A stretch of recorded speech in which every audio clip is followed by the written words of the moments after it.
Hello বন্ধুরা, তোমরা সবাই কেমন আছো? আশা করি অনেক ভালো আছো। আজ একটা নতুন সকালের নতুন ভিডিও নিয়ে তোমাদের কাছে হাজির হয়ে গেছি। এই যে আমি রাস্তার ধারে অপেক্ষা করছি, না আমার ছাদ থেকে দেখা যাচ্ছে কর্তামশাই বাইক করে এলো। কোথায় গিয়েছিল বলো তো? বাবুকে নিয়ে স্কুলে গিয়েছিল, কারণ বাবুর স্কুল আজ থেকে আজ প্রথম গেল 1 মাস পর, কারণ ছুটি ছিল গরমের। আর তারপর ঠাম্মির শরীর খারাপ বলে অনেক দিনই যাওয়া হয়নি।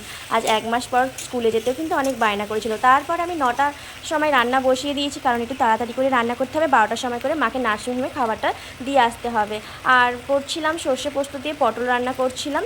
আর রিচ খেতে বারণ করেছে, আমি কাঁচা লঙ্কা বেটেই রান্না করছি, যাতে ভালো লাগে, টেস্টটাও হয়, বেশি ঝালটাও না হয়। আর মা যেহেতু শরীর খারাপ, আমি ভাবলাম সকালে একটু ডিম সিদ্ধ, কলা আর পাউরুটি নিয়ে যাব। তো দাদাভাই গিয়েছিল সকালবেলা, তাই জন্য আমি আর যাইনি। তো দুপুরের লাঞ্চ নিয়ে যাব। আর ডিম নিয়েছি, ডিম করেছি, ডিম সিদ্ধ, শাক ভাজা, ডাল আর এই পটল আলুর তরকারি করেছি। ডিম ভাজাটা মাকে দেবো না। তো মা বলছিল যে আমি মাছ খাবো না। এই যে কর্তামশাই আমাকে দেখে দেখো কিরম করে দেখছে, তার হাত দিয়ে ব্যাগ পড়ে গেল। কেন জানো তো? আমার গা ভর্তি অ্যালার্জি হয়ে গেছে, জানি না কী জন্য। হ্যাঁ, অ্যালার্জি হলো ডিম, বেগুন, চিংড়ি মাছ খেতে নেই। আগের দিনে আমি হয়তো ডিম খেয়েছিলাম বলে আমার এতটা অ্যালার্জি হয়েছিল। ও আমাকে দেখে তার হতবাক হয়ে গেছে। ও একটা জিনিস এনেছে জানো স্কুল থেকে। ও ও ভালোবাসতো, আমিও ভালোবাসতাম। আমরা যখন স্কুলে পড়তাম একই লোকালিটি থাকে কি না, আলু কাবড়ি। স্কুলের ধারে এইসব আলু কাবড়ি বিক্রি হয়। কাশীনাথের আলু কাবড়ির নামও বলে দিলাম। এই আলু কাবড়ি খেতে না ও ভীষণ পছন্দ করে। আমরা খেতাম শম্ভুদার আলু কাবড়ি। তো ও যার কাছ থেকে আলু কাবড়ি খেত, তার থেকেই আলু কাবড়ি নিয়ে এসছে। তো বাবুকে দিল, বাবু ভীষণ খুশি। এরকম শাল পাতায় চামচে করে দিয়ে দেখো কীরকম দুষ্টুটা করছে। আর দেখো দেখাতে গিয়ে পড়ে গেল। আমি বকবো ভেবেছে, তাই জন্য বড় বড় চোখ করে আগে দেখে নিল। তুলতে গেলেও বকবো। আর আমি রেডি হয়ে গেলাম মাকে খাবার দিতে যাব বলে। আর টিফিন এখনও করা হয়নি। এখন বাজে কিন্তু 11:30। আমি এখনই খাবার আমার সব কিছু তৈরি হয়ে গেছে, গ্যাস মোছা হয়ে গেছে বা রান্নার বাসন কোসন মাজা হয়ে গেছে। বাবুকে টিফিন করিয়ে দিয়েছি, ওই আলু কাবড়িটাই খেয়েছে। আর এসে ভাবছি একটু ভাত খাওয়াবো গরম গরম। কর্তামশাইও টিফিন করতে আসেনি, আমি তাড়াতাড়ি রেডি হয়ে যাচ্ছি। আর আজকের উঠেই অনেক কাচাকুচি করে নিয়েছি, পায়খানা বাথরুম পরিষ্কার অনেক কিছু করে নিয়েছি। আর শ্যাম্পু করে নিয়েছি। ও যেহেতু স্কুলে গেছে, আমার যত কাজ ছিল সব কিছু কমপ্লিট করে ফেলেছি। তো আজকে রোদও দেয় না, আর ওয়েদারটা এত ম্যারম্যারে, এত বৃষ্টি লাগছে কি বলবো। ওই রকম গরম হচ্ছে, একটু বৃষ্টির দেখা নেই, কিন্তু মেঘলা হয়ে আছে। তো আমার চুল মোটেই শুকনো হচ্ছে না কোনো রকমে। আমি একটু গরমের জন্য উঁচু করে বেঁধে নিলাম। আর জামা কাপড়গুলো ঝাড় থেকে যেগুলো শুকনো হয়ে গিয়েছিলো সেগুলো গুছিয়ে নিলাম। এবার আমাকে যেতে হবে মায়ের কাছে। আর যা গরম, যত বেলা বাড়ছে গরম যেন দাউ দাউ করে বেড়ে যাচ্ছে। তো বাবু খেলতে চলে গেল। পাড়ার অন্য বাচ্চারা যারা আছে, বিতান, বান্টি, অহনা অনেক দিন পর এসেছে, সেই কারণেই আর কি। আর চিকুটাও খুব দুষ্টু করছিল বলে চিকুটাকেও ঘুম পাড়িয়ে দিয়েছে ওর মা। বাড়িটা যেন ফাঁকা ফাঁকা লাগছে। তো আমিও চলে গেলে ফাঁকাই হয়ে যাবে। তো আমি যাচ্ছি নার্সিংহোমের উদ্দেশ্যে। তার জন্য সকাল থেকে আয়না দিয়ে মুখ দেখারও টাইম পাইনি। রান্নাবান্নায় সকাল থেকেই ব্যস্ত হয়ে গেছি, পুজো পাঠে সব দিক দিয়ে করতে করতে। আর এখন একটু সিঁদুর টিঁদুর পরে নিলাম। শ্যাম্পু করে মা বলতো খালি সিঁথিতে রাখতে নেই, আমার শাশুড়ি মা, আমার মা দুজনেকেই বলছি, দুজনেই এরকমভাবে বলতো। তো আমার সত্যি সকাল থেকে সিঁদুর পরার টাইম পাইনি। তো মায়ের জন্য টিফিন প্যাক করে নিচ্ছি। টিফিন নয়, লাঞ্চ বক্সই বলতে পারো। তো আগের দিন ভাত নিয়ে গেছিলাম। আমার মনে হয়েছিল যেন মা ভাতটা অনেক কম নিয়ে গিয়ে ফেলেছি। আসলে মায়ের হয়তো খুব খিদে পেয়েছিল, সেই কারণে দ্বাদশী একাদশী দশহরা করেছিল, ভাত টাত খাইনি তো অনেক দিন। তো খারাপ লাগছিল। তো আজকের একটা কন্টেনারে ভাত নিয়েছি। আর ওই 3টা টিফিন বক্সে করে আমি শাক ভাজা, ডিম সিদ্ধ আর পটল আলুর তরকারি নিয়েছি, ডাল নিয়েছি। আর আমি আমাদের দোকানে একটা ছেলে আছে কিনা, তো তাকে বলেছিলাম যে একটু যদি নিয়ে যাস তো খুব ভালো হবে আর কি। তো আমি দেখলাম যে ও এখনও আসছে না, সেই কারণেই আমি হেঁটে হেঁটে যাব ভাবছি। এত গরম হচ্ছে যে কি বলবো। সকাল থেকে না আমাকে 3 থেকে 4 বার ড্রেস চেঞ্জ করতে হয়। আসলে মায়ের কাছেও যাই, মায়ের কাছে গেলেও যে ড্রেসটা পরি সেটা এসে স্নান করে ফেলি, ধুয়ে ফেলি। আমার শাশুড়ি মা তো খুব পিটপিটিনি বললে হয়তো খারাপ ভাবে।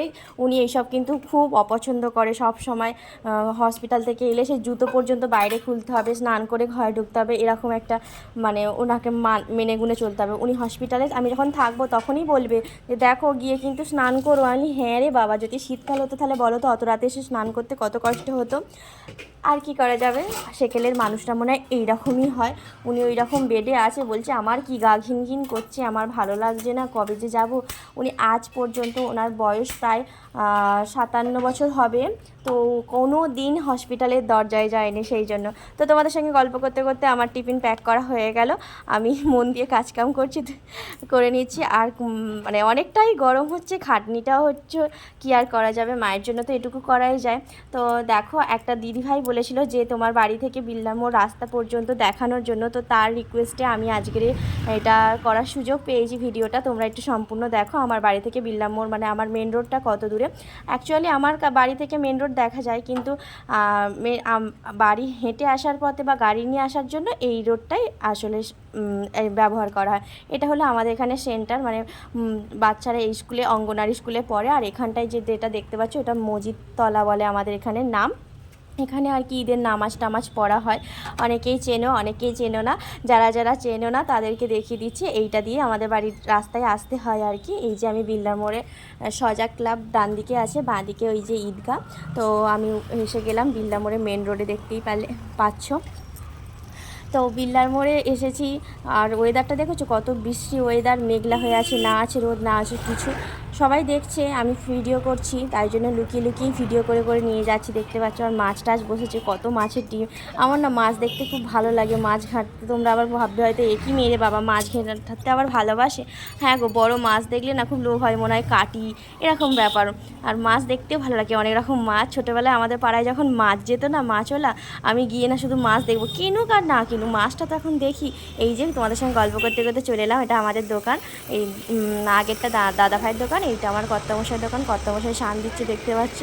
আমি ওনাকে বললাম একটু নিয়ে যাবে, ও বললো তুমি যাও না, হেঁটে যাও না। এই যে দোকানটা পাশে, ওটা হলো দাদা ভাইয়ের দোকান, আর এটা হলো আমার কর্তামশাইয়ের দোকান। কর্তামশাই শান দিচ্ছে। মায়ের যে শানে কেটেছে, এই শানটা নয় কিন্তু, এই দাবাতে একটা বারান্দাতে শান লাগিয়েছিল, ওই যে মোটা শানটা দেখতে পাচ্ছ পিত্তি কালারের, ওই রকম ধরনের একটা চওড়া শান ওরকম ঢুকে গিয়েছিল। অনেকটাই ফ্র্যাকচার হয়েছে, 42খানা স্টিচ হয়েছে, তোমাদের আগের ভিডিওতেই বলেছি। তবে মা অনেকটাই সুস্থ হয়ে গেছে, বেশ ভালো লাগছে। আজকে হয়তো বিকেলের দিকে মাকে ডিসচার্জ করবে আর ড্রেসিং করে দিয়েবে, সেলাই কাটতে আরে পরে আসবে। আর ওনারা প্রায় কদিন পর এসে যা যা করতে হয় বাড়িতে এসে ট্রিটমেন্ট হবে। আমরা আর নার্সিংহোমে রাখবো না, বাড়ি নিয়ে চলে আসবো। আর মা ওখানে থাকতেও চাইছে না। তো আমি ওকে বললাম, আমাদের দোকানের লেবারকে, যে চল আমাকে একটু দিয়ে আসবি, চল ভাই। তো আমাকে দিতে গেল বিল্লার মোড়ে। এই যে এটা বিল্লার মোড়ে 3 মাথা 4 মাথায় মোড় বলো। তো এইটা হলো বিল্লার মোড়ে। আর বিল্লার মোড়ে ভীষণ জ্যাম ছিল, দেখতেই পেলে। হসপিটালে এসে গেছি, মা বসে আছে। এসে আগে মায়ের চুল টুলগুলো বেঁধে দিলাম, ঝাগড়া মাগড়া হয়ে গিয়েছিলো পাকার হাওয়ায়, শুয়েছিল কি না, সেই জন্য আমি বলছিলাম মা তোমার হাতে এগুলো কী হয়েছে, দাগ টাগগুলো তুমি ডাক্তারকে বলেছো? বলছে হ্যাঁ বলেছি, এরকম দাগ দাগ হয়েছে। হ্যাঁ, আমি আবার দেখালাম, উনিও দেখাচ্ছিল আমাকে যেই দাগগুলো হয়েছে। তবে মায়ের কোনো অ্যালার্জি আরে নেই, স্কিন টেস্ট আরে করেছে, হয়তো কোনো রক্ত বসে গেছে, হয়তো টিপে টিপে দেখেছে কি না, সেই জন্য ওনার স্কিনটায় একটু মানে আঘাত লাগলেই না ওই রকম রক্ত জমে যায় আর কি, বয়স হয়েছে কি না সেই কারণে। জেঠুরও ওরকম, আমার ঠাম্মারও ওরকম। তো দেখো মায়ের পাটা কতটা বড় জায়গা নিয়ে হয়েছে, হ্যাঁ কি বলবো, দেখেও খারাপ লাগে। তবে মা কিন্তু খুব স্ট্রং ভেতর থেকে, তাই জন্য এত তাড়াতাড়ি রিকভার করার চেষ্টা করেছে। নাও, ভালো হলেই ভালো। আজকে থেকে আমি একটু শান্তির নিঃশ্বাস ফেললাম। অনেকদিন ভিডিও করা হয় না, খারাপ লাগছিল, ভালো লাগছিল, যা পুরাতন ভিডিও ছিল সব সেগুলোই দেখছিলাম। এবার নতুন ভিডিও করতে পারবো। অনেকে খারাপ ভাবে যে বাবা শাশুড়ির এরম অবস্থা হয়, ভিডিও করছে, কিন্তু কি করবো বলো, এটা আমার কাজই বলতে পারো। তো আমার সব কিছু কাজ সামলে তবেই তো ভিডিও করি, তাই না? তো আমি চলে এলাম, আমাকে নিয়ে এলো কর্তামশাই, উনি এসে টিফিন করে নিল। এই যে ওর ডেলি রুটিন পান্তা খাওয়া, আর ওর পাপার সঙ্গে ও খাবে। ওর জন্য দেখো গরম ভাত, তরকারি, ডিম ভাজা নিয়েছি, হবে না, ও পান্তাই খাবে। ওই যে কাঁঠাল দিয়েছিল আমাকে অপদিদি ভাই, সেই কাঁঠালগুলো এতদিন ভাঙা হয়নি। মায়েরও শরীরটা খারাপ, আর সেই কারণে আর ভাঙিনি, কি আর করা যাবে। তো আজকে ভাবলাম কাঁঠালগুলো ভাঙি। কাঁঠালগুলো দেখতে পাচ্ছ, একটা যেমন ফুটবল হয়, মানে ওই রকম টাইপের, বেশ ছোট্ট ছোট্ট কাঁঠাল। মায়েদের দিয়েছি, জেঠিমাদের দিয়েছি, আর আমাদের 3টে তোমাদের দেখালাম। তো এটা আমার ভাগের। তো আমি কাঁঠালটা দেখো, এরকম কিন্তু খাজা খাজা কাঁঠাল খেতে আমার ভীষণ ভালো লাগে। গলা কাঁঠাল অত পছন্দ করি না, এরকম খাজা কাঁঠাল হলে আমার ভীষণ ভালো লাগে। তো কাঁঠালগুলো দেখো কি সুন্দর গোল গোল, মানে কাঁঠালের আকারগুলোও খুব সুন্দর। কাঁঠালটা দেখতে বাঁকাচোরা হলে কি হবে, কিন্তু ভেতরেরটা মানে খুব খুব ভালো, আর টেস্টও খুব মিষ্টি, মানে কাঁঠালের মতো কাঁঠাল, এরকম কাঁঠাল খেতেই ভালো লাগে আমার। আর তোমরাও যারা যারা এরকম আমার মতো খাঁজা কাঁঠাল খেতে পছন্দ করো তারা কিন্তু কমেন্ট করে বলতে পারো। তো কাঁঠাল একসময় খেতাম না, যেন গন্ধ লাগতো, নাক সেটকাতাম, কিন্তু বড় যত হচ্ছে খাওয়ার রুচিও তত চেঞ্জ হচ্ছে, সব কিছুই মানুষের পরিবর্তন হয়, তো আমারও পরিবর্তন হয়েছে, যেগুলো খেতাম না সেগুলো এখন ভালো লাগে। তো কাঁঠালগুলো যখন ভাঙছি এত ভালো সেন্ট বেরোচ্ছে, যেন মনে হয় এই তুলে খাই এই তুলে খাই। প্রথমে হাতে প্লাস্টিক দিয়ে করছিলাম যাতে আঠা না লেগে যায়, দেখো খাওয়া আরম্ভ করে দিই। তোমরা ভাবে কি হ্যাংলা রে বাবা, এই কটা কোয়া বার হয়েছে। তো কোয়া বার হতে আমি আর লোভ সামলাতে পারলাম না, খাওয়া আরম্ভ করে দিয়েছি। গরমে ঘামাচি ভর্তি হয়ে যাচ্ছে, এই রোদে যাতায়াত, হসপিটাল, বাড়ি, সব কাজকাম সেরে আমি আর পেরে উঠছি না। তো দুপুরে লাঞ্চ নিয়ে চলে এসেছি, লাঞ্চে সেরকম কিছুই নেই, দেখতেই পাচ্ছ শাক ভাজা, ডিম ভাজা, ডিম ভাতে, আর এখানে রয়েছে পটল আলু দিয়ে সর্ষে পোস্ত দিয়ে তরকারি। ও মাছ কিনছিল, মা মাছ খাবে না বলে আর কি কিনলো না, আগের দিন হয়েছিল বলে। আর আমিও বললাম এত তাড়াহুড়ো করে আমি এত রকম রান্না করতে পারবো না গো, আমিও একটু কুঁড়ে হয়ে গেছি সারা রাত জেগে, আর এত খাটাখাটনি করে আমিও আর পেরে উঠছি না, ভালো লাগছে না। তো সকালবেলায় উঠে তো বাবুকে আবার স্কুলে পাঠাতে হলো। নাও আমার কর্তামশাই আইসক্রিম এনেছে, এই আইসক্রিমটা নতুন খাচ্ছি, জিরা পানি আইসক্রিম, জীবনে কখনো খাইনি, প্রথম ফার্স্টবার, তাই তোমাদের সঙ্গে শেয়ার করলাম। এই আইসক্রিমটা বেশ ভালোই খেতে, জিরে জিরে ফ্লেভার একটা।